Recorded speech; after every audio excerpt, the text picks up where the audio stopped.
Hola a todos, me llamo Moisés Cota del Ángel. Buen día y bienvenidos a este su canal titulado Resentimientos de la Nación. En esta ocasión les hablo acerca de las reformas estructurales de Enrique Peña Nieto, quien fue presidente ilegítimo de México, comprando la silla del 2012 al 2018. En diferentes vídeos se discutirá cada una de estas reformas, si transformaron y movieron a México o no lo hicieron. Sin más preámbulos, comenzamos. Sobre el gobierno de Enrique Peña Nieto, 2012-2018. El gran sexenio del horror. Ensayo crítico de indignación nacional. ¿Las reformas del presidente Enrique Peña Nieto transformaron y movieron a México? La reforma energética la define el gobierno como oportunidad histórica con la que México podrá aprovechar sus recursos energéticos de forma racional, sustentable y con apego a los principios de soberanía nacional, eficiencia económica y beneficio social. Gobierno, Reforma Energética, 2013, párrafo 1. Más bien, esta reforma es en el beneficio personal del gobierno del partido del PRI y filiales, en eficiencia de su propia economía y en la que México, es decir, el resto del país no privilegiado, se vio obligado o negligente a renunciar a su soberanía nacional sobre su propio petróleo, ahora privatizado, acaparado para unos pocos en el poder y para las empresas privadas de este mismo sector, abasteciéndolos puercamente por más de 40 años, mientras que el resto solo tenemos petróleo para 10 años o menos. Gracias a dicha reforma ya no tenemos nada que festejar el 18 de marzo. El petróleo le pertenece ahora al país extranjero, así como al país vecino abusivo del norte, prepotente e invasor. Ahora no cualquiera puede conducir un auto en México por falta de gasolina y su aumento en el precio de tal energético. Con el aprovechamiento eficiente de nuestros recursos naturales, según el gobierno, será posible detonar el potencial del sector energético para generar mayor bienestar para la población. Idem. Párrafo 2. ¿Mayor bienestar es acaso el alza al precio de la gasolina, mejor conocido como el gasolinazo? ¿Quitarnos el petróleo que por derecho fue nuestro? Así como Teléfonos de México era de la nación, ahora es de uno solo, del hombre más plutócrata de este país. Actualmente no cualquiera puede poseer el privilegio de teléfono e internet en su casa. ¿No será que los únicos beneficiados son los empresarios, diputados, senadores, licenciados en Derecho o Economía, que pueden comprar carros del año con los trabajos más codiciados, con los sueldos exorbitantes y con un estilo de vida burgués y clasista? De hecho, los únicos beneficiados por estas ridículas reformas como la energética y laboral son los del poder político, jurídico y económico, y los demás gremios que no pagan impuestos. En el medio ambiente es lo último, por lo que se preocuparía el PRI, aún en coalición con el Partido Verde. Este petróleo es el mayor contaminante y asesino de la vida marina, y perjudicial al sector pesquero del Golfo de México gracias a los derrames de los barcos de Estados Unidos. Ecosfera, 2016. En lugar de modernizar el sector energético y atraer inversiones. Gobierno, Reforma Energética, 2013, párrafo 3, como dicen en su página, parece que la volvió rústica haciendo retroceder a México a las carretas jaladas por mulas y caballos como en el siglo XIX antes del porfiriato y de la modernización. Muy pronto volveremos a las carretas de madera y a las bicicletas que se venderán a altos precios y las gasolineras cerrarán irremisiblemente, las agencias de autos estarán en quiebra por la misma razón de la crisis económica y el aumento hasta de la canasta básica. El pueblo debe levantarse en protesta contra el gasolinazo y el aumento del precio de otros beneficios si aún desea conservarlos a un bajo y accesible precio. Ya ni los ladrones roban tanto como los políticos de ahora y de siempre. Con esta reforma del gobierno egoísta, acaparador, la privatización del petróleo debe considerarse como un hecho. Ya nada nos garantiza que siga siendo propiedad de México. El presidente en su spot nos prometió que la gasolina y el gas LP no iban a subir su precio. Pero en otro nos mintió y en televisión nacional lo negó. Siendo Pemex una de las más grandes petroleras del mundo entero, bien podría el gobierno perforar en aguas más profundas. Pero parece que se rehúsan a hacerlo, pues estos malinches prefieren entregar nuestro oro negro al poderoso e inmisericorde extranjero con refinerías y sin petróleo. Además, la extracción de este petróleo al gobierno costaría, de seguro, millones de pesos que no estarían dispuestos a pagar.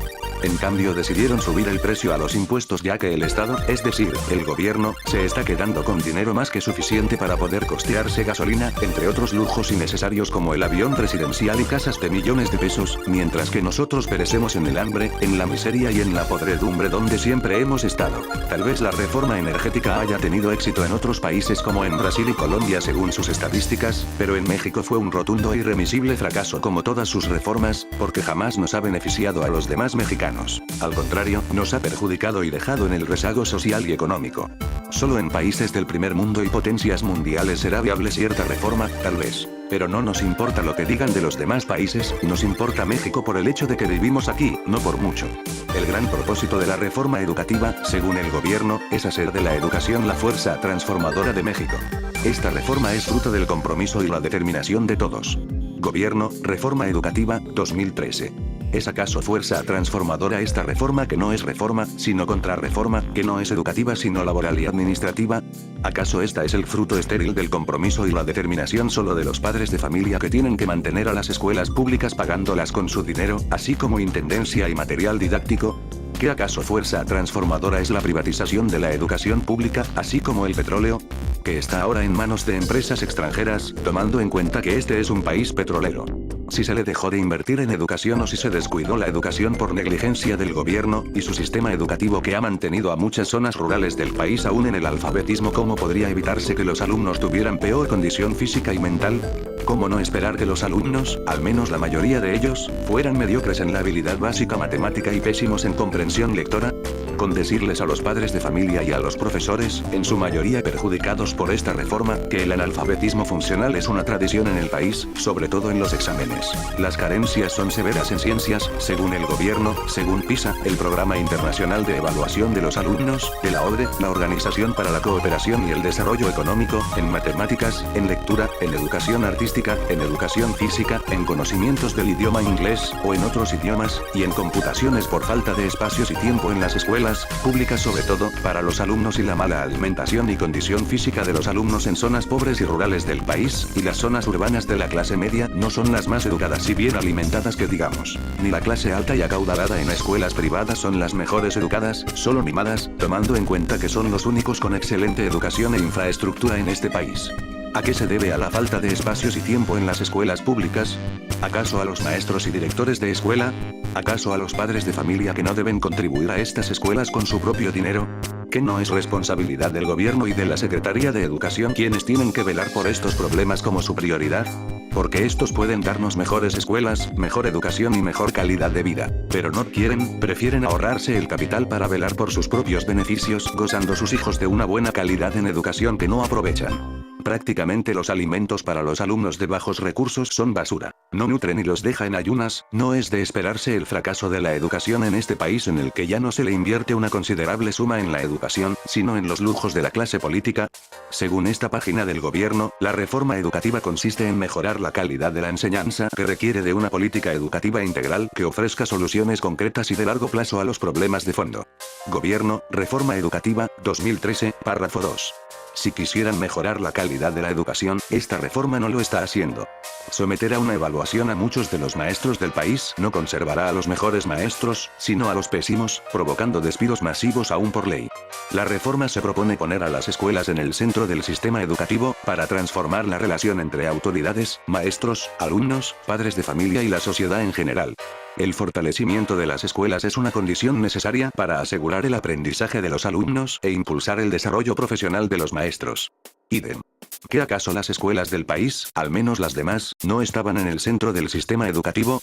¿Qué se logra acaso involucrando a los padres de familia y a los alumnos, y a la demás sociedad también en los problemas que son de la Secretaría de Educación, que no tienen los suficientes conocimientos sobre esto?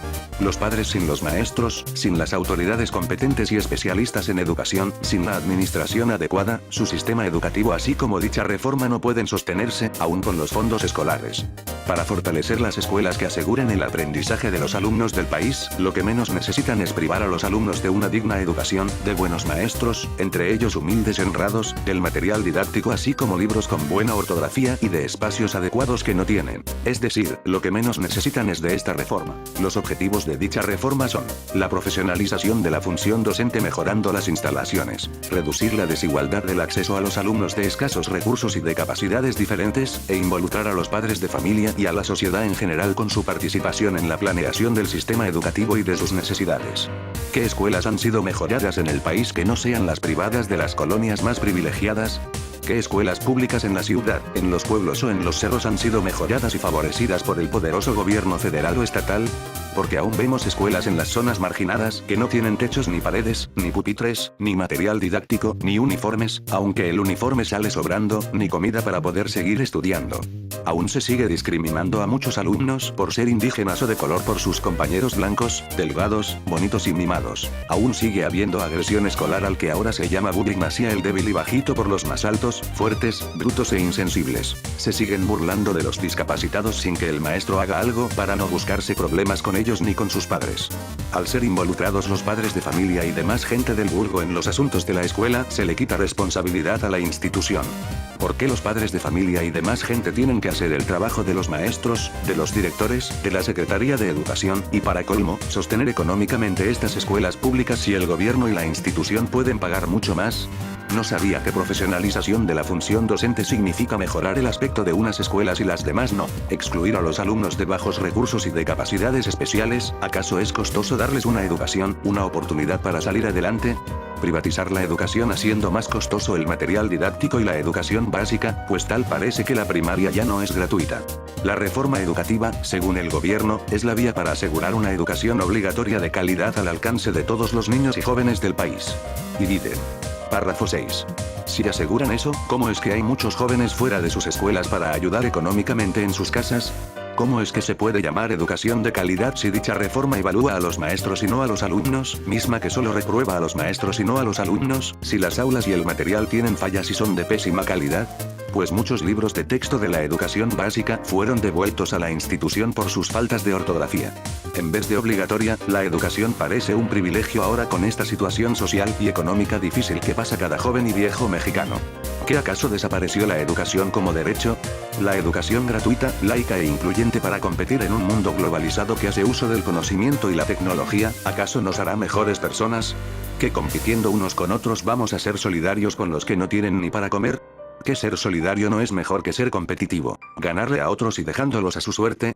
Pues este es el ejemplo de aquellos grandes triunfadores, exitosos y emprendedores gatos vestidos de traje y corbata. ¿Cómo es que aumentando más horas al trabajo en la escuela hará que aprendan mejor y baje la inseguridad fuera de ellas? Gobierno, Reforma Educativa, 2013 párrafo 1, sobre todo si la educación por competencias es una pérdida de tiempo para los alumnos, sobre todo si muchos maestros salidos de la normal son estrictos y flojos, haciendo uso de sus teléfonos y de páginas de internet, creen que con eso ya tienen suficiente. Saliendo a altas horas de la noche, los padres de familia terminan siendo asaltados por pranganas sin educación y los niños son secuestrados sin que nadie lo sepa, el Ministerio Público hace esperar a los familiares de los secuestrados 3 días para no encontrarlos jamás. O podría encontrarlo, pero demasiado tarde, muerto. Haciendo correr a los alumnos por toda la cancha todo el maldito día y haciendo que llegue agotados a sus casas con tantas tareas y exámenes para los que estudiar, ¿a eso llaman educación física?